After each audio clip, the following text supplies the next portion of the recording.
Сәлеметсіздер. Құрметті мұғалімдер, мына онлайн сабақ кезінде мына сілтемені дұрыс қоймайсыздар көптеріңіз. Мысалы, Zoom-да ашасыздар ғой. Осыған кірген кезде, мысалы, новый конференцияны бастайсыз. Немесе уақытпен қоясыз, разница жоқ. Осы кезде сіздерде міне участники деген шығар. Осы участникті басасыздар.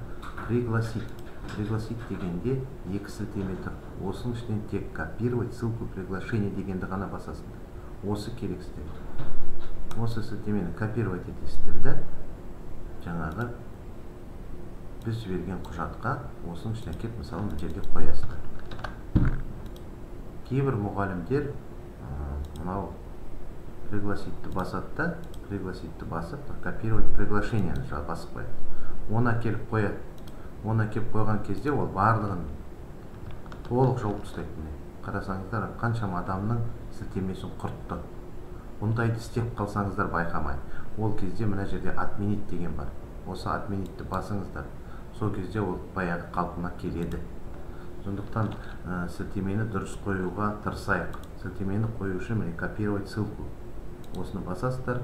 Одан кейін келіп Excel-ді ашасыздар да, осыған қоясыздар мына жерде. Ctrl-V. Осылай жасаңыздар. Бірін-біріміздің сілтемелерімізді құртпайық. Рахмет.